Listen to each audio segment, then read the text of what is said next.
Hello everyone, spring board academy की online classes में आपका स्वागत है। आज हम स्पेस टेक्नोलॉजी के अंतर्गत जो टॉपिक कवर करने वाले हैं वो है स्पेस साइंस सैटेलाइट्स, अंतरिक्ष विज्ञान उपग्रह। ऐसे उपग्रह या सैटेलाइट्स जिन्हें स्पेस एक्सप्लोरेशन के लिए अंतरिक्ष में प्रक्षेपित किया जाता है। ठीक है, चलिए इनको देखना शुरू करते हैं। देखो, स्पेस एक्सप्लोरेशन के लिए मुख्यतः 4 प्रकार के मिशन जो हैं वो लॉन्च किए जाते हैं। वो कौन कौन से हैं? सबसे पहला है फ्लाई बाय मिशन, दूसरा है ऑर्बिटर मिशन, और तीसरा है आपके लैंडर मिशन, और चौथा है रोवर मिशन। एक एक करके इनको देखना शुरू करते हैं। सबसे पहले हम बात करते हैं फ्लाई बाय मिशन के बारे में। देखो, इसका नाम अपने आप में बता रहा है फ्लाई बाय। फ्लाई बाय का क्या मतलब हुआ कि किसी भी वस्तु के, किसी ऑब्जेक्ट के पास में से होकर के गुजरना, ये कहलाता है फ्लाई बाय। ठीक है, और अगर हम सैटेलाइट की परिप्रेक्ष्य में बात करें तो यानी कि ऐसे मिशन जो किसी खगोलीय पिंड या सेलेस्टियल बॉडी के पास में से होकर के गुजर जाते हैं, ठीक है, और उसके बारे में जानकारियां एकत्रित करते हैं, तो ऐसे मिशन को क्या कहेंगे? तो वो फ्लाई बाय मिशन कहलाते हैं। जैसे नासा द्वारा बुध ग्रह के लिए, मरकरी के लिए एक मैसेंजर मिशन जो है वो लॉन्च किया गया था। ये मैसेंजर मिशन जो है ये बुध ग्रह के पास में से होता हुआ आगे की तरफ बढ़ गया था और सूर्य के अंदर जाकर के या सूर्य के पास जाते जाते जल करके नष्ट हो गया। ठीक है, तो ये बुध के ऊपर उतरा नहीं, ना ही इसने बुध ग्रह या मरकरी के बाहर चक्कर लगाए, बल्कि ये बुध ग्रह के पास में से होकर के गुजरा था। ठीक है, तो ये कहलाते हैं फ्लाई बाय मिशन। जैसे देखो वो क्या रहा है यहाँ पर, इसको एक छोटे से एग्जांपल से समझो। ये हम सभी ने किया होता है जब हम यंग एज के अंदर होते हैं। ठीक है, कि जैसे अब हम स्कूल के अंदर पढ़ रहे हैं और पर्टिकुलर किसी पर्सन के बारे में हमको पता लगाना होता है। आप खुद समझ रहे हो वो स्पेशल पर्सन कौन हो सकता है। ठीक है, तो होता क्या था कि आप अपने किसी दोस्त को भेजा करते थे। आप खुद क्या होता था कि उस व्यक्ति की क्लास के बाहर से होकर के गुजरते थे और देखते हुए जाते थे कि अच्छा वो आया है कि नहीं आया है। ठीक है, उसने किस तरीके की ड्रेस पहन रखी है उस स्पेशल पर्सन ने। तो वो क्या है, वो आप इंफॉर्मेशन गैदर कर रहे हो। ठीक है, और कैसे कर रहे हो? तो आप उसके पास में से गुजरते हुए कर रहे हो। तो ये एक प्रकार का क्या था, ये आपका फ्लाई बाय मिशन हुआ करता था। ठीक है, चलिए दूसरा देखते हैं हम, ऑर्बिटर। नाम अपने आप में बता रहा है। ऑर्बिटर का मतलब क्या है? ऐसे मिशन जो किसी खगोलीय पिंड, सेलेस्टियल बॉडी के बाहर उसकी ऑर्बिट में चक्कर लगाते हैं, उसकी कक्षा में गति करते हैं, उसके बाहर बाहर चक्कर लगाते हैं और चक्कर लगाते हुए उसके बारे में जानकारियां या सूचनाएं जो है वो एकत्रित करते हैं। ऐसे मिशन क्या कहलाएंगे? तो ऑर्बिटर कहलाते हैं। इसका एग्जांपल हमारे इसरो द्वारा लॉन्च किए गए चंद्रयान और मंगलयान है। ठीक है, जो चंद्रयान फर्स्ट था वो चंद्रमा के बाहर बार चक्कर लगा रहा था और उसके बारे में जानकारियां इकट्ठी कर रहा था, और मंगलयान के बारे में हम सब जानते हैं। इन दोनों को आज हम ब्रीफली डिस्कस करेंगे आगे। ठीक है, तो ये है ऑर्बिटर। अगला देखते हैं हम, लैंडर। लैंडर क्या है? इसका नाम अपने आप में बता रहा है। देखो, ऐसा मिशन जो लैंड करेगा। ठीक है, ऐसा मिशन जो लैंड करेगा, यानी कि अंतरिक्ष के अध्ययन के लिए भेजे गए ऐसे मिशन या ऐसे सैटेलाइट्स जो किसी खगोलीय पिंड, सेलेस्टियल बॉडी की सतह पर जाकर के लैंड करते हैं और वहां पर एक ही जगह पर रहते हुए, इस चीज को ध्यान रखना, वो स्टेशनरी रहते हुए वहां का, उस सतह का, उस वातावरण का और उस खगोलीय पिंड का अध्ययन करते हैं, उसके बारे में जानकारियां इकट्ठा करते हैं। ठीक है, तो वो क्या कहलाएंगे? वो कहलाते हैं आपके लैंडर। और इसका एग्जाम्पल है, नासा द्वारा एक इनसाइट मिशन भेजा गया था मार्स के लिए। ठीक है, मंगल ग्रह के लिए नासा द्वारा एक इनसाइट मिशन भेजा गया था जो लैंडर था, यानी कि उसने मंगल ग्रह की सतह पर लैंड किया और वहां पर एक जगह पर रहते हुए मंगल की सतह, वहां के वातावरण और बाकी चीजों का अध्ययन किया और वहां से जो जानकारियां या सूचनाएं उसने प्राप्त की उन्हें वापस पृथ्वी पर भेजा। ठीक है, चलिए अगला जो मिशन होता है वो होता है रोवर। इसका भी नाम अपने आप में बता रहा है, रोवर। ठीक है, कि ऐसे मिशन जो किसी खगोलीय पिंड की सतह पर गति करते हुए मूव करते हैं, वो खगोलीय पिंड की सतह पर। देखो, लैंडर जो था वो तो एक ही जगह पर स्टेशनरी था, लेकिन रोवर क्या है, तो वो गति करते हुए एक जगह से दूसरी जगह पर जाते हैं और उस दौरान बीच में वो जो भी अलग अलग नमूने या सैंपल जो है उन्हें इकट्ठा करते हैं, अलग अलग जानकारियां या सूचनाएं इकट्ठा करते हैं और उन्हें वापस पृथ्वी पर भेजते हैं, उनका अध्ययन करते हैं। ठीक है, तो ऐसे मिशन क्या कहलाएंगे? रोवर। इसका एग्जाम्पल क्या है? तो नासा द्वारा इसके इनसाइट के साथ ही भेजा गया था क्यूरोसिटी रोवर। ठीक है, मंगल ग्रह के अध्ययन के लिए, वो उसका एग्जाम्पल हो गया। ठीक है, चलिए, तो इस प्रकार से अंतरिक्ष के अध्ययन के लिए 4 प्रकार के मिशन जो है वो प्रक्षेपित किए जा सकते हैं। अब हम बात करते हैं भारत द्वारा ऐसे कुछ मिशन जो है जो प्रक्षेपित किए गए हैं अंतरिक्ष के अध्ययन के लिए, उनके बारे में देखो। अभी तक हमने क्या पढ़ा था कि हमने ये देखा था सुदूर संवेदी उपग्रह रिमोट सेंसिंग सैटेलाइट्स के बारे में पढ़ा, उसके बाद में हमने कम्युनिकेशन सैटेलाइट्स के बारे में पढ़ा, उसके बाद में हमने नेविगेशन सैटेलाइट्स के बारे में पढ़ा। और इन तीनों के अंदर हमने देखा कि इंडिया के कौन कौन से रिमोट सेंसिंग सैटेलाइट्स हैं, इंडिया के कौन कौन से कम्युनिकेशन सैटेलाइट्स हैं, इंडिया की नेविगेशन सिस्टम या नौवहन प्रणाली कौन सी है, उसके बारे में हमने पढ़ा। तो अब जब हम अंतरिक्ष अनुसंधान या स्पेस एक्सप्लोरेशन की बात करेंगे तो उसमें जो भारत के कुछ प्रमुख मिशन हैं उनके बारे में भी बात करेंगे कि ऐसे कौन कौन से मिशन हैं जिन्हें इंडिया ने भेजा है अंतरिक्ष के अध्ययन के लिए। ठीक है, चलिए। तो उसके अंदर जो सबसे पहला मिशन है वो है चंद्रयान 2 और ये सबसे लेटेस्ट है। ठीक है, इसीलिए हम इसको सबसे पहले देख रहे हैं। तो चंद्रयान 2 जो है इसके बारे में पहले छोटा मोटा फैक्चुअल डेटा देखते हैं कि चंद्रयान 2 को 22 जुलाई 2019 को पिछले वर्ष, ठीक है, लॉन्च किया गया था GSLV Mark 3 से। इसके बारे में हमने पढ़ा है भाई। ठीक है, GSLV Mark 3 जो है उसके अंदर कौन सा इंजन यूज किया जाता है, इसमें इंडिजिनसली डेवलप्ड CE-20 क्रायोजेनिक 20 जो इंजन है उसको लॉन्च किया जाता है। ये 4 से 4.5 टन तक का जो सैटेलाइट है, ठीक है, उसको GTO तक ले जाने में सक्षम होता है और 10 टन का जो सैटेलाइट है उसको लो अर्थ ऑर्बिट तक ले जाने में सक्षम होता है। तो ये बहुत पावरफुल होता है। ठीक है, यहाँ पर हमको क्या है, एक सामान्य सा सैटेलाइट लेकर के जाना है, इतने ज्यादा भारी नहीं है, तो उस सैटेलाइट को ये चंद्रमा तक ले जा सकता है। वही यहाँ पर किया गया है। और ये लॉन्च कहाँ से किया गया, ये सतीश धवन स्पेस सेंटर श्री हरिकोटा से लॉन्च किया गया है। याद करो अपन ने पहले बात करी थी इन सारे के सारे जगहों के बारे में। ठीक है, इसे सार भी कहा जाता है, Shri Harikota high altitude range. तो यहाँ से प्रक्षेपित किया गया। तो ये इसके बारे में फैक्चुअल डेटा हो गया कि भाई चंद्रयान सेकंड जो है वो GSLV Mark 3 द्वारा 22 जुलाई 2019 को सतीश धवन स्पेस सेंटर या फिर सार जिसे कह सकते हैं वहां से लॉन्च किया गया, प्रक्षेपित किया गया। फिर इसके मिशन के उद्देश्य क्या क्या थे, क्या ऑब्जेक्टिव्स थे। तो देखो सबसे पहला जो इसका उद्देश्य है, देखो इंपॉर्टेंट जो ऑब्जेक्टिव्स हैं हम उन्हीं के बारे में बात करेंगे, वैसे खूब सारे होते हैं। ठीक है, चलिए। तो सबसे इंपॉर्टेंट जो है वो है terrain mapping of surface of moon, यानी कि चंद्रमा की जो सतह है उसका नक्शा तैयार करना। ठीक है, उसके बाद में दूसरा जो है मिनरल्स असेसमेंट, यानी कि चंद्रमा की सतह पर जो खनिज संसाधन है, जो उसकी सतह का कंपोजिशन है, कौन कौन से मिनरल्स उसके अंदर पाए जाते हैं, क्या क्या धातुएं उसके अंदर पाई जाती है, खनिज संसाधन पाए जाते हैं, इनका अध्ययन करना, इनका पता लगाना। ठीक है, ये इसका था। और तीसरा जो इसका ऑब्जेक्टिव है वो है चंद्रमा की सतह पर जल की उपस्थिति का पता लगाना। ये चीज ध्यान रखना भाई, प्रेजेंस ऑफ वाटर जो है वो पता करने की बात है, यहाँ पर उसको डिस्कवर करने की बात नहीं है। इसको डिस्कवर की चंद्रमा पर जल पाया जाता है, इसको चंद्रयान फर्स्ट जो इसका छोटा भाई था, ठीक है, वो ऑलरेडी डिस्कवर कर चुका था। तो अब हम क्या पता करें, अब हम पता करें कि चंद्रमा पर जल तो था लेकिन कहां पर था और क्या अभी भी मौजूद है, इस चीज का पता लगाने का काम कौन कर रहा है, तो वो चंद्रयान 2 कर रहा है। ठीक है, तो ये इसके 3 मेन ऑब्जेक्टिव्स हैं। चलिए अब हम बात करते हैं कि जो चंद्रयान 2 था हमारा, उसके 3 मेन पार्ट्स थे, उसके 3 मुख्य भाग थे। कौन कौन से, पहला है ऑर्बिटर, दूसरा है विक्रम लैंडर और तीसरा है आपका प्रज्ञान रोवर। एक एक करके इनको देखते हैं। देखो इसका नाम, सबसे पहले बात कर रहे हैं ऑर्बिटर की हम। ठीक है, तो इसका नाम अपने आप में बता रहा है। ऑर्बिटर बोले तो आपने थोड़ी देर पहले पढ़ा था कि जो खगोलीय पिंड के बाहर गति करे, उसके बाहर चक्कर लगाते हुए उसके बारे में इंफॉर्मेशन गैदर करे और उसे वापस पृथ्वी पर भेज दे उस इंफॉर्मेशन को। ठीक है, तो वही काम यहाँ पर होगा कि यहाँ का ये जो ऑर्बिटर है ये कौन से खगोलीय पिंड के बाहर चक्कर लगाएगा, तो वो खगोलीय पिंड होगा आपका मून। ठीक है, चंद्रमा। तो ऑर्बिटर जो है वो चंद्रमा के बाहर चक्कर लगाते हुए चंद्रमा के बारे में जानकारी एकत्रित करेगा और उन्हें पृथ्वी पर भेज देगा। और इसके अंदर 8 पेलोड भेजे गए थे। 8 पेलोड के बारे में हमने पहले बात करी थी। पेलोड ऐसे इक्विपमेंट्स होते हैं, ऐसे डिवाइसेस होते हैं जो हमारे पर्पस के लिए हम उन्हें सैटेलाइट पर जो है लगा करके भेजते हैं, सैटेलाइट पर प्लेस करते हैं। तो हमारा पर्पस क्या हो सकता है, जैसे अगर रिमोट सेंसिंग सैटेलाइट है वहां पर हमारा काम क्या है, रिमोट सेंसिंग, तो उसके लिए हम उसके ऊपर स्पेक्ट्रोमीटर और इस तरीके के डिवाइसेस लगा सकते हैं। अगर हमारा कम्युनिकेशन सैटेलाइट है, संचार उपग्रह है, तो उसके ऊपर हम पेलोड क्या लगाते हैं, मोस्टली ट्रांसपॉन्डर्स लगाते हैं, हमने बात करी थी।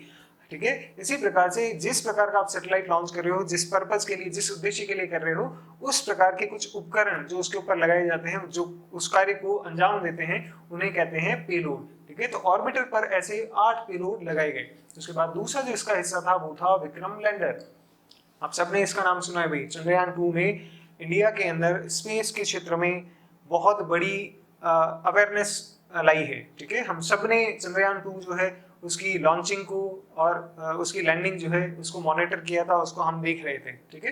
तो विक्रम लैंडर जो है ये क्या है, नाम अपने आप में बता रहा है ये क्या है, तो ये लैंडर है। तो लैंडर क्या करता है, ये किसी खगोलीय पिंड की सतह पर उतरता है, उस पर लैंड करता है, सेफली लैंड करेगा और उसके बाद में एक स्थान पर रहते हुए उसके बारे में जानकारियां एकत्रित करेगा, ठीक है। तो विक्रम लैंडर का काम भी क्या था, यही था कि ये चंद्रमा के सदर्न पोल पर यानी कि दक्षिणी ध्रुव पर, जिसे फार साइड ऑफ मून भी कहा जाता है, उस पर लैंड करेगा, सेफली लैंड करेगा, सॉफ्टली लैंड करेगा, कंट्रोल्ड मैनर में, और उसके बाद में वहां पर उसका अध्ययन करेगा, ठीक है, और इंफॉर्मेशन गैदर करेगा। और इस पर 3 पेलोड लगे हुए थे। चलिए उसके बाद बात करते हैं, तीसरा जो इसका हिस्सा था वो था प्रज्ञान रोवर। नाम अपने आप में बता रहा है ये क्या है, रोवर। एक और चीज, ये जो विक्रम लैंडर है इसका नाम विक्रम जो है ये डॉक्टर विक्रम साराभाई के नाम पर रखा गया था। चलिए अब बात करते हैं प्रज्ञान रोवर की। नाम अपने आप में बता रहा है रोवर क्या होता है, तो जो किसी खगोलीय पिंड की सतह पर गति करते हुए सैंपल इकट्ठा करता है, उसके बारे में जानकारियां एकत्रित करता है। तो प्रज्ञान रोवर क्या करेगा, तो वो चंद्रमा की सतह पर, ठीक है, गति करते हुए उसके बारे में जानकारी एकत्रित करेगा। और इस पर कितने पेलोड लगे हुए हैं, इस पर 2 पेलोड लगे हुए थे, ठीक है। चलिए अब डायग्राम के अंदर इसको देखना, ये हमारा लैंडर है, सॉरी ये हमारा ऑर्बिटर है, ठीक है, और ये चंद्रमा है जिसके बाहर बार ये चक्कर लगा रहा है। ये एक्चुअली मॉडल इमेजेस हैं, ये रियल इमेजेस नहीं है, मॉडल इमेजेस हैं, ठीक है। तो ये ऑर्बिटर है हमारा जो चंद्रमा के बाहर बार चक्कर लगा रहा है या चक्कर लगाएगा। और ये जो था हमारा विक्रम लैंडर और ये हमारा प्रज्ञान रोवर, ये लैंडर और रोवर, हालांकि ये दोनों नष्ट हो गए थे, आप सभी लोग जानते हैं, आगे हम इस बारे में बात भी करेंगे, ठीक है। तो ये एक मॉडल इमेज है, ये रियल इमेज नहीं है, ठीक है। चलिए अब बात करते हैं हम कि जो इंपॉर्टेंट कुछ पेलोड्स लगाए गए थे, ठीक है। देखो बात ये है कि ऑर्बिटर जो था वो अभी भी कार्यरत है, लेकिन विक्रम लैंडर और प्रज्ञान रोवर जो वो नष्ट हो चुके हैं। इस कारण से हम केवल और केवल कौन से पेलोड्स की बात करेंगे, जो ऑर्बिटर के ऊपर लगे हुए हैं, सिर्फ उन्हीं पेलोड्स की बात करेंगे, ठीक है। तो ऑर्बिटर पर लगे हुए कुछ इंपॉर्टेंट पेलोड्स कौन कौन से हैं, तो सबसे पहला है ऑर्बिटर हाई रेजोल्यूशन कैमरा। नाम अपने आप में बता रहा है हाई रेजोल्यूशन कैमरा, एक ऐसा कैमरा जो उच्च गुणवत्ता की हाई रेजोल्यूशन वाली पिक्चर्स जो हैं उनको कैप्चर करने में केपेबल हो, ठीक है। तो ऑर्बिटर पर लगा हुआ ऐसा कैमरा जो हाई रेजोल्यूशन इमेजेस को कैप्चर कर सके, उसे क्या कहेंगे, ऑर्बिटर हाई रेजोल्यूशन कैमरा। और ये क्या करता है, तो ये चंद्रमा के चित्र लेता है, उसकी इमेजेस लेता है। याद करो अपन ने क्या बात करी थी भाई, चंद्रमा की सतह का नक्शा तैयार करना, ठीक है, तो उसके लिए इमेजेस काम आती हैं। दूसरा टेरेन मैपिंग कैमरा, ठीक है, हमने इसके ऑब्जेक्ट में बात करी थी टेरेन मैपिंग, तो उसके लिए एग्जैक्टली एक कैमरा हमने लगा रखा है जो इस प्रकार की इमेजेस जो हैं, जो डेप्थ को और उसके कंपोजिशनल स्ट्रक्चर और उन सारी चीजों के बारे में पता करता है, ठीक है। तो टेरेन मैपिंग कैमरा दूसरा इक्विपमेंट या दूसरा पेलोड जो इस पे लगा हुआ है। तीसरा जो है वो है Chandrayaan 2 large area soft X ray spectrometer. देखो हमने इसके अंदर चंद्रमा के अंदर हमने चंद्रयान 2 की जब हम बात कर रहे थे तो हमने उसका एक ऑब्जेक्टिव और देखा था, वो ये था कि जो चंद्रमा है उसकी सतह का अध्ययन करना, उस पर जो मिनरल्स हैं उनका असेसमेंट करना, खनिज संसाधनों का पता लगाना। तो वो किसके द्वारा किया जा सकता है, वो सॉफ्ट एक्सरे द्वारा किया जा सकता है। तो एक ऐसा स्पेक्ट्रोमीटर जो सॉफ्ट एक्सरे द्वारा उस जगह को, उसकी सतह को स्कैन करेगा और उसके अंदर जो भी मिनरल्स हैं उसका जो कंपोजिशन है उसके बारे में बताएगा, ठीक है। तो Chandrayaan 2 large area soft X ray spectrometer, इसको शॉर्ट के अंदर क्लास भी कहा जाता है, ठीक है, ये इसका एक्रोनिम है, ध्यान रखना। उसके बाद में अगला जो है वो है चंद्रयान 2 एटमॉस्फेरिक कंपोजिशनल एक्सप्लोरर, यानी कि एक ऐसा पेलोड जो चंद्रमा के वातावरण का, उसके एटमॉस्फेयर का अध्ययन करेगा, उसको एक्सप्लोर करेगा, और इसको शॉर्ट नेम केस कहा गया है, ठीक है। और सबसे लास्ट के अंदर है आपका इमेजिंग आईआर स्पेक्ट्रोमीटर। ये इंफ्रारेड रेडिएशन जो है उसका उपयोग करते हुए थर्मल इमेजेस जो हैं उनको प्राप्त करता है, ठीक है। और इस प्रकार से ऑर्बिटर के ऊपर जो 8 पेलोड लगे हुए हैं उसमें से कुछ इंपॉर्टेंट जो 5 पेलोड हैं उसके बारे में हमने देख लिया। चलिए अब बात करते हैं थोड़ी सी कि भाई चंद्रयान 2 जो था उसके लास्ट मोमेंट्स के अंदर, उसके आखिरी समय के अंदर जो विक्रम लैंडर था जब वो सॉफ्ट लैंडिंग करने वाला था उसके कुछ सेकंड पहले, कुछ मिनट पहले ही उसका इसरो से संपर्क टूट गया, ठीक है, और वो नष्ट हो गया, नष्ट तो नहीं हो गया, वो उससे हमारा कनेक्शन टूट गया, तो वो अब हमारे किसी भी काम का नहीं रहा। तो इस प्रकार से अब हमारा सिर्फ और सिर्फ ऑर्बिटर काम कर रहा है, और ऑर्बिटर जो है अगले 7.5 साल तक चंद्रमा के बाहर चारों तरफ चक्कर लगाता रहेगा और हमें सूचनाएं भेजता रहेगा। ठीक है, चलिए, तो ये हमने बात करी चंद्रयान 2 के बारे में, कुछ फैक्चुअल इंफॉर्मेशन थी। अब हम बात करते हैं कि इसका क्या महत्व है, क्या सिग्निफिकेंस है, चंद्रयान 2 जो है वो भारत के लिए किस प्रकार से इंपॉर्टेंट हो सकता है। ठीक है, और क्या क्या इसकी योगदान कह सकते हो आप, या क्या क्या इम्पैक्ट कह सकते हो, लॉन्ग टर्म शॉर्ट टर्म किस प्रकार के वो रहे होंगे या क्या हो सकते हैं। चलिए, सबसे पहला जो है वो ये कि चंद्रयान 2 जो है वो हमारे सौर मंडल, हमारे अंतरिक्ष, हमारी पृथ्वी और चंद्रमा के बारे में अध्ययन करने में बहुत ज्यादा मददगार साबित होगा। ठीक है, कैसे? क्योंकि ये क्या कर रहा है, ये चंद्रमा का अध्ययन कर रहा है। ठीक है, और जब ये चंद्रमा का अध्ययन करेगा, आपने ज्योग्राफी के अंदर पढ़ा होगा, ऐसी बहुत सारी थ्योरीज हैं जिसके अंदर ये बताया गया है कि भाई चंद्रमा और पृथ्वी पहले एक ही पार्ट थे, फिर उसके पहले, और अगर पहले जाएंगे हम तो ये पता चलता है कि भाई सूर्य जो है, इसी से सारे ग्रहों का निर्माण हुआ है। ठीक है, और सूर्य जो है वो भी अल्टीमेटली क्या है, कहीं न कहीं अंतरिक्ष में किसी बड़ी घटना या बड़े इवेंट का क्या रहा है, हिस्सा रहा है। तो आपको धीरे धीरे कड़ियां जोड़ते हुए आपको छोटी छोटी इंफॉर्मेशन मिलेगी। तो इस प्रकार से ये क्या करेगा कि चंद्रमा का मेनली अध्ययन करेगा, जिससे हमारे को चंद्रमा, पृथ्वी, हमारा जो सोलर सिस्टम है और जो स्पेस है उसके बारे में हमारे को और ज्यादा अच्छी जानकारी प्राप्त होगी। ठीक है, जैसे फॉर एग्जाम्पल क्या क्या हम इसके अंदर देख सकते हैं। देखो, मेन इसके अंदर चीज ये देखो कि जो चंद्रमा का सदर्न पोल है, जहां पर हम इसको लैंड करवाना चाह रहे थे, विक्रम लैंडर को, ठीक है, और अभी ऑर्बिटर हालांकि उसको जो है अभी इमेजेस उसकी प्राप्त कर रहा है, जो सदर्न पोल है वो बहुत कम धूप प्राप्त करता है। आपको पता होगा कि हम चंद्रमा का हमेशा सिर्फ और सिर्फ एक ही हिस्सा देखते हैं, चंद्रमा की जो दूसरी साइड है वो हम कभी नहीं देख सकते पृथ्वी से, कभी भी नहीं। ठीक है, तो उसे क्या कहा जाता है, उसे फार साइड ऑफ मून कहा जाता है, सदर्न पोल या दक्षिणी ध्रुव कहा जाता है चंद्रमा का। हम हमेशा नियर साइड ऑफ जो मून है उसे ही देख सकते हैं पृथ्वी से। तो जो सदर्न साइड है या आप कह सकते हो फार साइड है, उसका स्ट्रक्चर, वहां पर क्या घटनाएं हो रही है, क्या चीजें हैं, उसके बारे में हमें बहुत कम पता है, तो उसका भी हमें पता चलेगा। और मेन चीज ये है कि सदर्न साइड जो है वो सूर्य का प्रकाश बहुत कम प्राप्त करता है। एक्चुअली मून के जो सदर्न साइड है या फार साइड है, उसका 18% एरिया जो है वो पूरे वर्ष के अंदर बहुत ही सीमित समय के लिए धूप या आप कह सकते हो सोलर रेडिएशन जो वो प्राप्त करता है। तो इससे क्या होता है, इससे ये चीज आती है कि भाई वहां पर क्योंकि धूप कभी गई नहीं, वहां एटमॉस्फेयर है नहीं, तो इस कारण से वहां पर टेम्परेचर बहुत लो है। और अगर वहां पर टेम्परेचर बहुत लो है तो इसका मतलब ये है कि वहां पर अभी भी माइट भी ऐसी पॉसिबिलिटी है या ऐसी उम्मीद की जा सकती है कि कहीं न कहीं सतह के अंदर, कहीं क्रेटर्स के अंदर या किसी और जगह पर आपको बर्फ के रूप में पानी प्राप्त हो सकता है, वाटर जो है वो मिल सकता है। हमने बात करी थी इसका ऑब्जेक्टिव क्या है। ठीक है, तो जल की उपस्थिति का पता लगाना, तो वो यहाँ से आता है। दूसरा जो इसका फार साइड है मून का, वहां पर क्योंकि बहुत ही कम टेम्परेचर रहता है, वहां पर आपकी धूप जो है वो बहुत कम प्राप्त होती है, तो वहां पर जो क्रेटर्स हैं उनके अंदर पुराने समय के जो भी जीवाश्म पाए जा रहे हैं, ठीक है, वो अभी तक डिग्रेड नहीं हुए होंगे, ऐसी उम्मीद की जा सकती। कुछ भी मात्रा के अंदर वहां पर अगर वो जीवाश्म पाए जाते हैं तो हम क्या कर सकते हैं, इससे हमें पता चल सकता है कि बहुत ही पुराने टाइम के अंदर या कई सालों, कई मिलियन सालों पहले किस प्रकार की परिस्थितियां रही होगी, किस प्रकार का जीवन रहा होगा। ठीक है, चलिए, उसके बाद में दूसरा जो इसका महत्व है चंद्रयान 2 का, वो ये है कि ये हमारे लिए राष्ट्रीय गौरव की बात है। ये हमारे लिए क्या है, नेशनल प्राइड है। क्यों है नेशनल प्राइड? कि अगर विक्रम लैंडर सक्सेसफुल होता, हालांकि विक्रम लैंडर जो वो सक्सेसफुल नहीं हुआ, बट फिर भी आप कह सकते हैं कि भाई देखो, सफलता से ज्यादा मायने क्या रखता है, कई बार उसके लिए जो प्रयास किया गया है, एफर्ट्स किए गए हैं, वो मायने रखते हैं। ठीक है,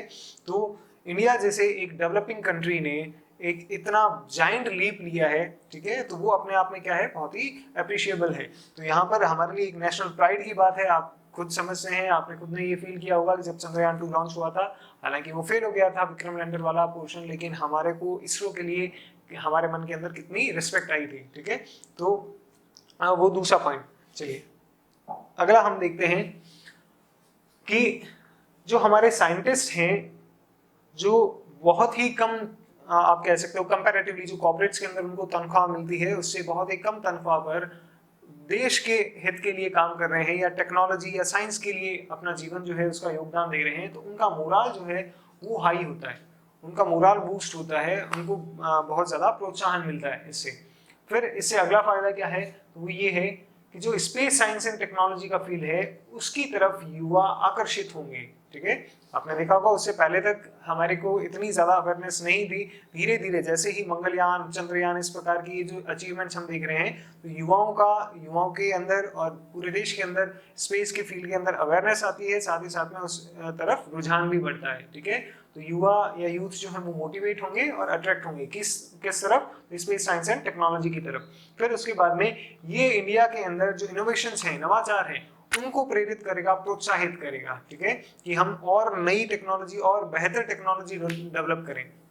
चलिए उसके बाद में देखो, क्योंकि हम सिविल सर्विसेज की तैयारी कर रहे हैं तो ये ध्यान रखना कि हमारे को मल्टीपल एस्पेक्ट्स जो हैं वो कवर करने होते हैं किसी भी सब्जेक्ट के अंदर, भले ही आप पढ़ाई कर रहे हो, डजंट मैटर। ठीक है, तो ऐसा नहीं है कि साइंस के अंदर कोई सोशल एस्पेक्ट्स नहीं हो सकते। अगर सोशल एस्पेक्ट्स हैं तो आपको डेफिनेटली उनको शामिल करना पड़ेगा। कोई अगर इंटरनेशनल एस्पेक्ट्स हैं तो आपको उनको डेफिनेटली क्या करना पड़ेगा, शामिल करना पड़ेगा। तो इस प्रकार से अगर हम सोशल एस्पेक्ट की बात करें तो देखो आपको पता होगा कि हमारे इसरो के अंदर बहुत सारी वुमेन साइंटिस्ट जो हैं वो भी काम करती हैं और उनका भी इन मिशन के अंदर अभूतपूर्व योगदान जो है और अतुलनीय योगदान रहा है। तो क्योंकि वुमेन पार्टिसिपेशन इसके अंदर बढ़ता है और उसके द्वारा क्या होगा, वुमेन एम्पावरमेंट जो है उसको भी प्रोत्साहन मिलेगा। चलिए, जैसे मंगलयान मिशन मंगल करके मूवी आई थी, ठीक है, उसके अंदर बताया गया था किस प्रकार से जो है महिला साइंटिस्ट जो है, वुमेन साइंटिस्ट, उनका योगदान रहा है और उससे एक आप कह सकते हो कि महिलाओं के अंदर भी एक जागृति आती है, एक उनको प्रोत्साहन मिलता है कि हाँ वो भी इस फील्ड के अंदर जाकर के कुछ बेहतर करके दिखा सकती हैं। चलिए उसके बाद में सबसे लास्ट जिसके अंदर देखते हैं हम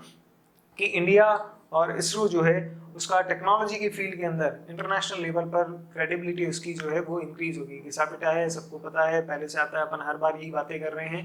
ठीक है, चलिए तो और कोई पॉइंट्स आपको ध्यान में है आप इसके अंदर ऐड कर सकते हैं। तो कुल मिलाकर के ये क्या था, ये सिग्निफिकेंस था, महत्व था चंद्रयान 2 का।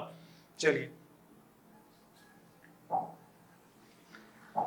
तो ये बात करी थी हमने चंद्रयान 2 की। अब हम बात करते हैं इसके छोटे भाई कह लो, बड़े भाई कह लो, किसी कुछ भी कह लो आप, चंद्रयान फर्स्ट की। चंद्रयान फर्स्ट क्या था, ये इंडिया का पहला इंटरप्लैनेटरी मिशन था, भारत का पहला अंतरग्रहीय मिशन था। अंतरग्रहीय का मतलब ये हो गया कि जो हमने पृथ्वी के अलावा किसी दूसरे खगोलीय पिंड या सेलेस्टियल बॉडी के अध्ययन के लिए भेजा हो, ऐसा मिशन। ठीक है, तो हमने किसके लिए भेजा था, ये मून को स्टडी करने के लिए, मून को एक्सप्लोर करने के लिए भेजा था। तो भारत का पहला इंटरप्लैनेटरी मिशन था। उसके बाद में ये कब लॉन्च किया गया, तो ये 22 अक्टूबर 2008 को लॉन्च किया गया था। याद करो भाई, पिछले वाला जो चंद्रयान 2 था वो कब लॉन्च किया गया था, वो 22 जुलाई को लॉन्च किया गया था, 22 जुलाई 2019 को, और ये है 22 अक्टूबर 2008 को। ठीक है, फिर ये इससे इसरो का संपर्क जो है वो 29 अगस्त 2009 को टूट गया था। तो ये बहुत ज़्यादा समय तक जो है ऑपरेशनल नहीं रहा था।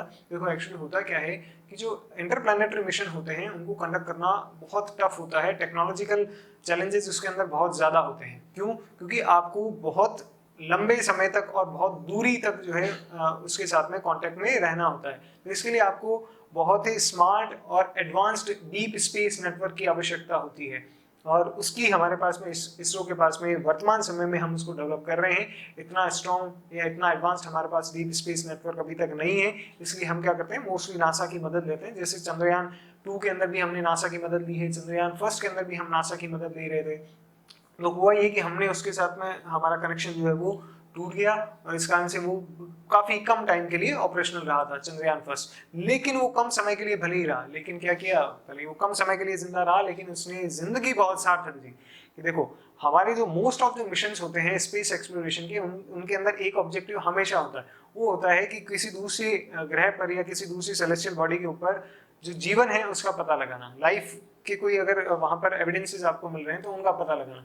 और नासा आपके और Roscosmos, JAXA, European space agency जो इतनी एडवांस्ड हैं, जिनके पास में फंडिंग की कोई कमी नहीं है, फाइनेंशियली बहुत स्ट्रांग है, ठीक है, और इतने एडवांस्ड उन्होंने सैटेलाइट्स लॉन्च किए, उनके द्वारा भी जो चीज़ पता नहीं लगाई गई वो हमारे इसने चंद्रयान फर्स्ट ने कर दिया। इसने क्या किया, इसने चंद्रमा की सतह पर जल की खोज कर दी। इसने पता लगाया कि चंद्रमा की सतह पर एक समय में जल रहा था। इसने एक्चुअली OH हाइड्रोक्साइड जो मॉलिक्यूल्स हैं उनके बारे में पता लगाया था, जिससे पता चला कि वहां पर कभी न कभी जल रहा था। देखो जल जो है इसकी खोज करना क्यों इंपॉर्टेंट हो सकता है। तो एक्चुअली हमें क्या होता है कि जीवन के बारे में पता लगाना है कि क्या उस ग्रह पर कभी जीवन रहा था।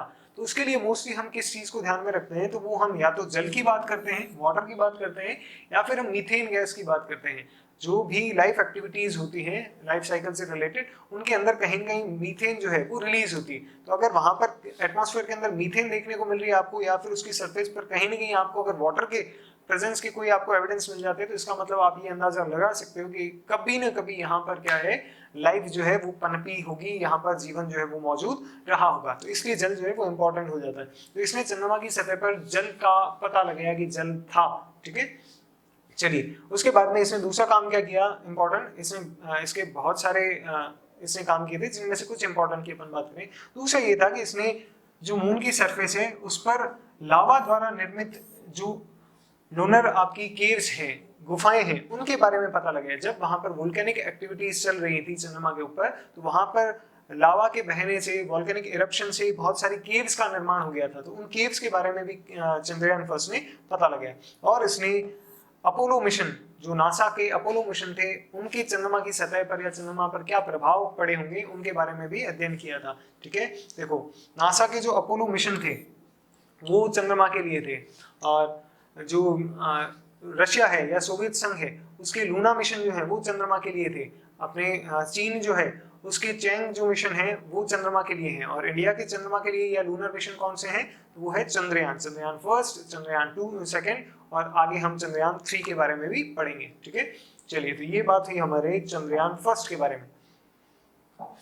ये चंद्रयान फर्स्ट जो है उसकी इमेज है चंद्रमा के बाहर चक्कर लगाते हुए। ठीक है, ये यहाँ पर आपको दिख रहा होगा, ये हमारी पृथ्वी है, और ये हमारा चंद्रयान फर्स्ट है जो चंद्रमा के बाहर चक्कर लगा रहा है। ये चंद्रमा की सतह पर आपको क्रेटर्स दिख रहे हैं, और ये चंद्रयान फर्स्ट द्वारा जो इमेजेस कैप्चर की गई हैं मून की सरफेस की, वो है। ठीक है, जिसके अंदर आपको बड़े बड़े क्रेटर्स जो हैं वो देखने को मिल रहे होंगे। ठीक है, चलिए आगे बात करते हैं। अब हम बात करते हैं चंद्रयान 3 की। चंद्रयान 3 क्या है, देखो एक्चुअली चंद्रयान 2 जो था वो पार्शियली सक्सेसफुल था, कि इसमें से ऑर्बिटर जो है वो अभी भी एक्टिव है, लेकिन लैंडर और रोवर जो है, विक्रम लैंडर और प्रज्ञान रोवर, वो अब आउट ऑफ सर्विस हो चुके हैं, या आप ये कह सकते हो कि उनको हम यूज नहीं कर पाए। तो हमारा मिशन जो है पार्शियली सक्सेसफुल था।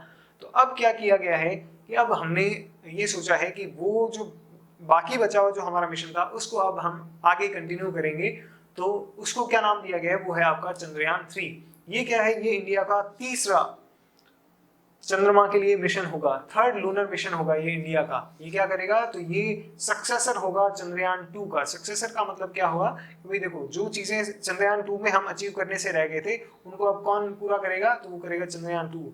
बाप का, भाई का, दादा का, सबका बदला लेगा रे तेरा फैजल। तो ये फैजल आ गया भैया आपका। ठीक है, चलिए अब इसके अंदर क्या होगा, देखो ऑर्बिटर अभी भी हमारा काम कर रहा है। हमारे डिस्ट्रॉय क्या हो गए थे, तो वो विक्रम लैंडर और प्रज्ञान रोवर डिस्ट्रॉय हो गए थे। तो अब हम इसके अंदर क्या करेंगे, लैंडर और रोवर जो हैं उन्हीं को हम जो है इसके अंदर भेज रहे हैं मून के ऊपर। ये वहां पर सॉफ्ट लैंडिंग करेगा। आपको ध्यान होगा विक्रम लैंडर जो है वो सॉफ्ट लैंडिंग करने ही वाला था, कि उससे पहले क्या हो गया, उसके साथ जो इसरो का कनेक्शन है वो टूट गया और हार्ड लैंडिंग हो गई, और जिस कारण से जो है वो विक्रम लैंडर आप ये कह सकते हो कि हम यूज नहीं कर पाए। सॉफ्ट लैंडिंग का मतलब क्या होता है, देखो हार्ड लैंडिंग का मतलब ये होता है कि जब वो सैटेलाइट या वो जो पेलोड है जब वो सेलेस्टियल बॉडी की सतह पर, सरफेस पर आकर के लैंड करेगा, तो किस प्रकार से लैंड करता है उसके बेसिस पर उसको सॉफ्ट लैंडिंग या हार्ड लैंडिंग कहा जाता है। अगर वो तेजी से आकर के गिरता है, इम्पैक्ट के साथ गिरता है, तो उसे कहा जाता है हार्ड लैंडिंग। और यदि वो सेफली आकर के, सॉफ्टली आकर के गिरता है, तो उसे कहा जाता है सॉफ्ट लैंडिंग। तो इसके ऊपर पैराशूट लगा दिए जाते हैं या इस प्रकार के थ्रस्टर्स का उपयोग किया जाता है कि वो आकर के सेफली लैंड करे। ठीक है, तो वो हो जाती है आपकी सेफ सॉफ्ट लैंडिंग। चलिए उसके बाद में इंडिया ऐसा पहला कंट्री होगा, अगर ये मिशन सक्सेसफुल हो जाता है तो इंडिया ऐसा पहला कंट्री होगा जो चंद्रमा के सदर्न साइड के ऊपर, या आप कह सकते हो फार साइड ऑफ मून जो है उसके ऊपर लैंड करे, पहला ऐसा कंट्री होगा। अब ऐसा अचीवमेंट, ये क्यों एक बड़ा अचीवमेंट हो जाता है या ये इतना इंपॉर्टेंट क्यों है, देखो ये इसलिए है क्योंकि ये हमारी पृथ्वी है। ठीक है, और ये है चंद्रमा, और इसका जो हिस्सा हमारे को पृथ्वी से दिखाई देता है, कि चंद्रमा का एक आधा हिस्सा पृथ्वी से कभी भी नहीं दिखाई देता है, कभी भी नहीं। ठीक है, हमारे को जो हिस्सा हमेशा दिखाई देता है वो एक ही हिस्सा दिखाई देता है चंद्रमा का, और वो आगे वाला है, ठीक है। दूसरा हिस्सा जो है वो कभी भी दिखाई नहीं देता है पृथ्वी से। तो आप उसको देखने के लिए या उसके अध्ययन के लिए क्या कर सकते हो आप, तो आप ऐसे मिशन लॉन्च कर सकते हो जो चंद्रमा के फार साइड पर इस तरफ जाए, ठीक है, जो या फिर ऑर्बिटर हो या फिर लैंडर हो, कोई भी हो, लेकिन वो फार साइड जो है उसकी तरफ को देख सके।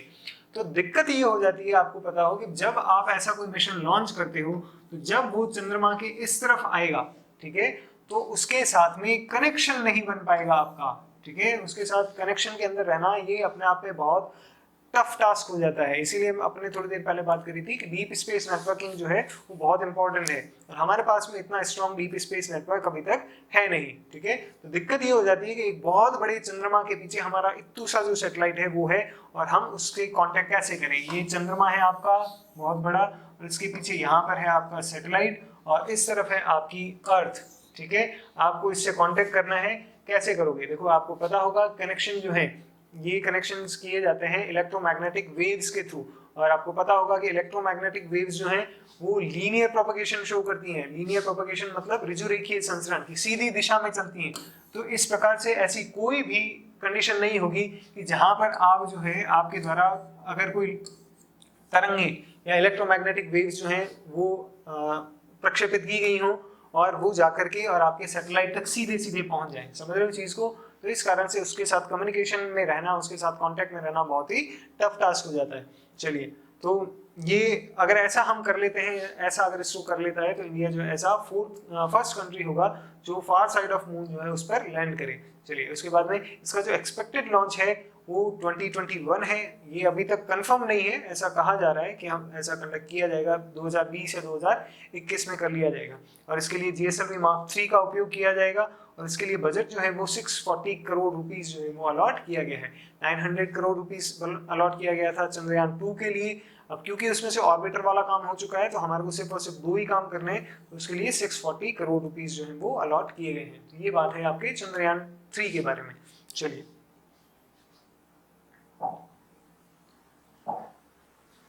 अब हम बात करते हैं हमारे मंगलयान की, ठीक है। मंगलयान नाम अपने आप में बता रहा है, ऐसा मिशन होगा जो मंगल ग्रह के लिए हमने भेजा होगा, ठीक है। चलिए, इसके बारे में कुछ फैक्चुअल डेटा जो है वो देखते हैं। तो सबसे पहला कि इसको मॉम भी कहा जाता है। मॉम क्यों बोलते हैं इसको? मार्स ऑर्बिटर मिशन, ठीक है, नाम में ही आ रहा है ऑर्बिटर, तो आप समझ ही गए होंगे कि इस मिशन के अंदर क्या होगा। इसके अंदर ये मिशन जो है ये मंगल ग्रह के, मार्स के चारों तरफ चक्कर लगाएगा और वहां पर सूचनाएं या जानकारियां जो है वो एकत्रित करेगा, ठीक है। मार्स ऑर्बिटर मिशन, इसको मॉम भी कहा जाता है। ये कब लॉन्च किया गया? तो ये 5 नवंबर 2013 को लॉन्च किया गया। किससे किया गया? तो ये PSLV एक्सेल से किया गया, ये चीज ध्यान रखना भाई। और वो कौन सा था? उसका नंबर जो था वो C25 था। तो ये कौन सा है? ये PSLV एक्सेल है। याद करो, अपने PSLV जब के बारे में जब हम बात कर रहे थे तो हमने यही कहा था कि PSLV को यद्यपि हमने बनाया है लो अर्थ ऑर्बिट के अंदर जो रिमोट सेंसिंग सैटेलाइट्स हैं मोस्टली उनको लॉन्च करने के लिए, लेकिन हम क्या कर रहे हैं उससे, तो हम उसे GTO के अंदर कम्युनिकेशन सैटेलाइट्स भी लॉन्च करवा रहे हैं, और साथ ही साथ में हमने इसको कहाँ तक भेज दिया है? मंगल ग्रह तक और भेज दिया है, ठीक है। चलिए, तो PSLV एक्सेल C25 नंबर था उसका, इसके द्वारा उसको लॉन्च किया गया है। कहाँ से किया गया है? तो वो किया गया है सतीश धवन स्पेस सेंटर श्री हरिकोटा से। हमारी वर्तमान में सिर्फ एक ही लॉन्च साइट है और वो है श्री हरिकोटा के अंदर, सार जिसे कहा जाता है, और दूसरी लॉन्च साइट जो है वो तमिलनाडु के अंदर अभी नई डेवलप की जा रही है, ठीक है। चलिए, उसके बारे में बाद में बात करते हैं कि ये जो मॉम था, हमारा जो मंगलयान था, इसने मंगल की कक्षा के अंदर प्रवेश किया था 24 सितंबर 2014 को, ठीक है। ये क्या चीज है इसको आगे हम जस्ट आगे अभी देखेंगे, बस एक बार आप इसका फैक्चुअल डेटा जो है उसे देखें। उसके बाद में 24 सितंबर 2014 को ये मंगल की कक्षा में इसने प्रवेश किया, और उसके बाद में वहां पर ये इलिप्टिकल पाथ पर जो है मंगल ग्रह के चारों ओर चक्कर लगा रहा है। इलिप्टिकल पाथ बोले तो दीर्घवृत्ताकार कक्षा, मैंने आपको पहले भी बताया था, ये होती है वृत्ताकार कक्षा, ठीक है, सर्कुलर ऑर्बिट, और ये होती है आपके दीर्घवृत्ताकार कक्षा, इलिप्टिकल ऑर्बिट। एक अंडे की जो शेप की होती है उसे कहा जाता है दीर्घवृत्ताकार कक्षा, ठीक है। तो ये मंगल ग्रह के चारों ओर इलिप्टिकल ऑर्बिट के अंदर चक्कर लगा रहा है, जिसका परिक्रमण का रिवोल्यूशन पीरियड जो है वो लगभग 77 घंटे का है, ठीक है, कि 77 घंटे के अंदर वो मंगल ग्रह का एक पूरा चक्कर कंप्लीट कर लेता है। और भारत ये सफलता प्राप्त करने वाला विश्व का चौथा कंट्री है, इस चीज को ध्यान रखना भाई, ठीक है।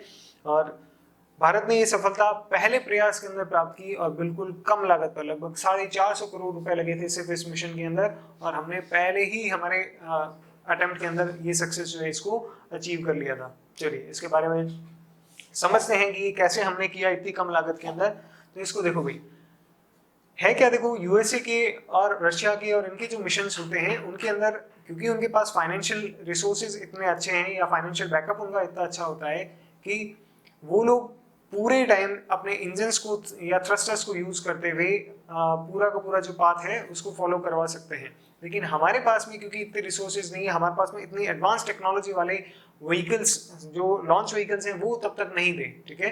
तो हम क्या कर सकते थे, और हमारे पास क्रायोजेनिक इंजन नहीं था, तो हम क्या कर सकते थे, तो हमने क्या किया, फिजिक्स का यूज किया, ठीक है। तो फिजिक्स का यूज कैसे किया इस चीज को थोड़ा सा समझना।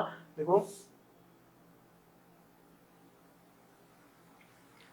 ये हमारी अर्थ है, ठीक है, आपको दिखाई दे रहा होगा। पहले हमने जो मंगलयान है उसको हमारी अर्थ की ऑर्बिट के अंदर लॉन्च किया और उसके बाद में हल्के से थ्रस्टर्स का यूज करते हुए उसकी कक्षा को कंटिन्यूअसली हम बड़ा करते गए। समझ रहे हो, आप देख रहे हो इसको, ठीक है। पहले इतनी कक्षा थी, फिर और बड़ी की, फिर और बड़ी की, फिर और बड़ी, और उसके बाद में और बड़ी कर दी। और फिर एक मोमेंट पर ला करके हमने क्या किया कि उसको इतनी स्पीड पकड़ा दी और वहां से उसके वापस से थ्रस्टर्स को ऑन किया और उसको आगे की तरफ प्रक्षेपित करवा दिया। तो अब वो पृथ्वी की कक्षा से बाहर निकल करके किसकी कक्षा में आ गया, तो अब वो आ गया आपके सन की कक्षा में। ये हमारा सूर्य है जिसके चारों ओर हमारी पृथ्वी चक्कर लगाती है इस पथ पर, ठीक है।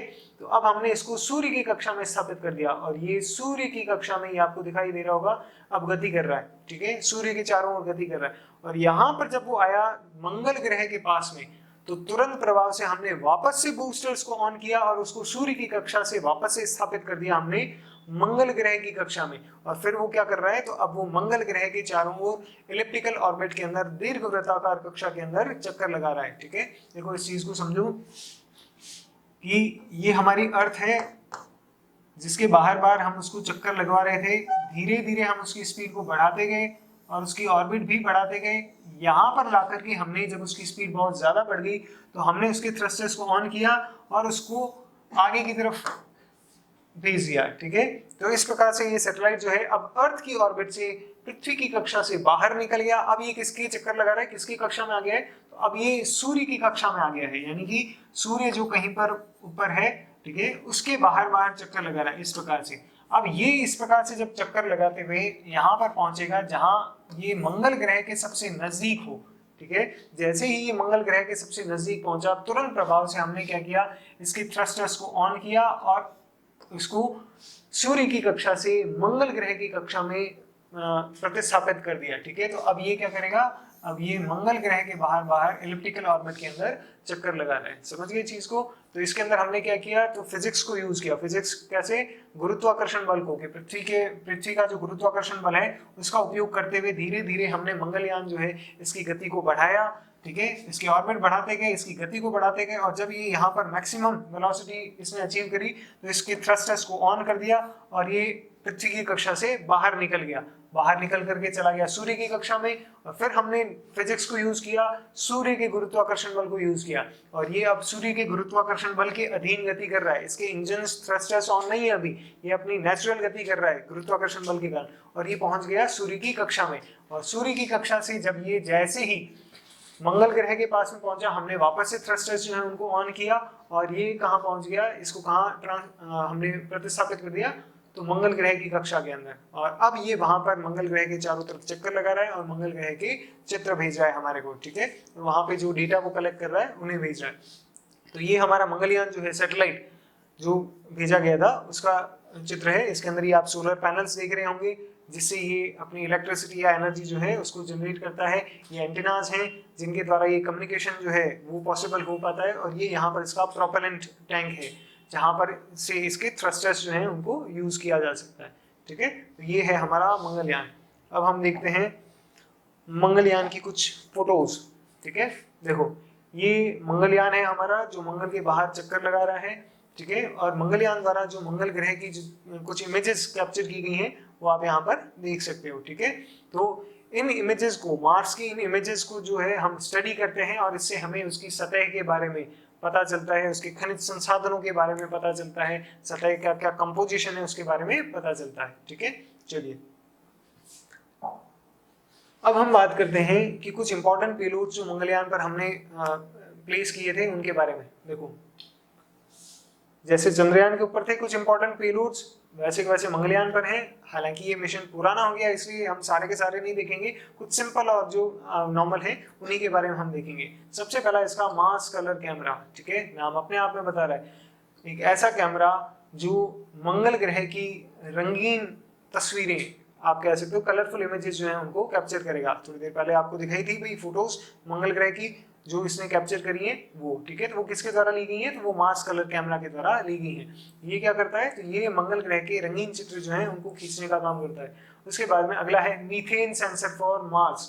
ठीक है, एक ऐसे सेंसर या ऐसे उपकरण हमने वहां उसके साथ में पेलोड जो है ऐसे उसके साथ में भेजे हैं जो वहां पर मंगल ग्रह के वातावरण में या उसकी सतह पर मीथेन की उपस्थिति का पता लगाएंगे। मैंने थोड़ी देर पहले आपको बोला था कि कहीं पर भी अगर आपको जीवन का पता लगाना है तो आप दो चीजों के लिए देखते हो, एक है जल और दूसरा है आपका मीथेन। ठीक है, और भी कुछ चीजें बट मोस्टली हम इन्हीं के बारे में देखते हैं। उसके बाद है आपका lemon alpha photometer. Lemon alpha photometer क्या पता करता है, ये देख रहा है कि मंगल ग्रह के ऊपर अगर पानी था तो कब तक था, यानी कि वो कब खत्म हो गया, मंगल ग्रह पर जल जो है वो कब तक उपस्थित था, कब वहां से गायब हो गया। ठीक है, उसका पता ये कर रहा है। और सबसे लास्ट में है आपका थर्मल इंफ्रारेड इमेजिंग स्पेक्ट्रोमीटर। एक ऐसा स्पेक्ट्रोमीटर, एक ऐसा यंत्र जो थर्मल इमेजिंग का काम कर रहा है। किसकी सहायता से, इंफ्रारेड जो आपकी अवरक्त तरंगे हैं उनके माध्यम से। ये क्या करता है, तो ये मंगल ग्रह की थर्मल इमेजेस जो हैं उनको प्राप्त करता है। थर्मल इमेजेस या तापीय चित्रों से क्या होता है, तो तापीय चित्रों से आपको पता चलता है कि उसका सतह का कंपोजिशन क्या है, कि किस प्रकार की रेडिएशंस वहां से आ रही हैं, किस प्रकार की पिक्चर्स वहां से आ रही हैं। तो उससे आपको थोड़ा आइडिया लगता है कि क्या क्या मिनरल्स इसके अंदर पाए जा सकते हैं। ठीक है, तो ये कुछ इंपॉर्टेंट पेलोड्स हैं जो मंगलयान पर लगाए गए थे। ठीक है, चलिए तो इस प्रकार से हमने चंद्रयान 2, चंद्रयान फर्स्ट और मंगलयान के बारे में देख लिया है, और थोड़ी बहुत बात हमने चंद्रयान 3 के बारे में भी कर ली है। देखो अगर आपसे किसी भी हमारे जो स्पेस एक्सप्लोरेशन मिशन है उनकी इंपॉर्टेंस, उसके सिग्निफिकेंस के बारे में बात करी जाए तो जो चंद्रयान सेकंड के लिए हमने बात करी है वही सारी की सारी चीजें आपको लिखनी होंगी। बस उसके अंदर से आपको एक चीज जो है वो ऑल्टर कर देनी है, जहां वो हमने फर्स्ट उसके अंदर ऑप्शन के अंदर बात करी थी कि अंतरिक्ष, सौर मंडल, पृथ्वी और चंद्रमा उनके बारे में अध्ययन करता है या उनका पता लगाता है। ठीक है, यहाँ पर अब चंद्रमा की जगह आप क्या कर दोगे, तो यहाँ पर आप बात कर लोगे मार्स की, मंगल ग्रह की बात कर लोगे, या जिस भी खगोलीय पिंड के बारे में आप बात कर रहे हो उसकी बात कर लोगे। बाकी सेम टू सेम सारे के सारे पॉइंट्स रहेंगे, कोई छोटा मोटा उनके अंदर वेरिएशन आएगा तो आएगा। तो इस प्रकार से आप स्मार्ट स्टडी करते हुए आप पड़ोसी पे के लिए काम आपके वो सारी जगह पर आ जाएगा। ठीक है, तो इस प्रकार से हमने आज चंद्रयान 2, चंद्रयान फर्स्ट, चंद्रयान 3 और मंगलयान के बारे में पढ़ लिया है। एक और इम्पोर्टेंट बात, हम हर जगह पर ये चीज देखते आ रहे हैं।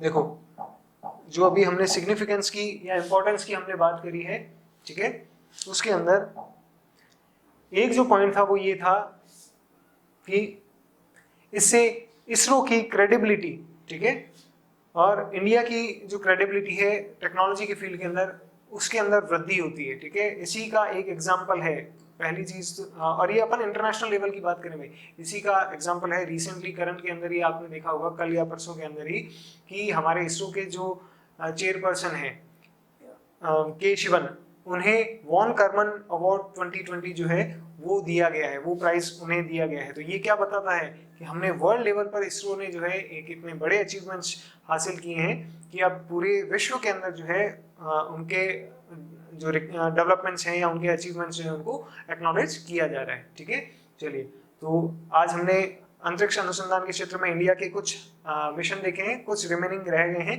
उन्हें हम बात करेंगे नेक्स्ट लेक्चर के अंदर। Thank you.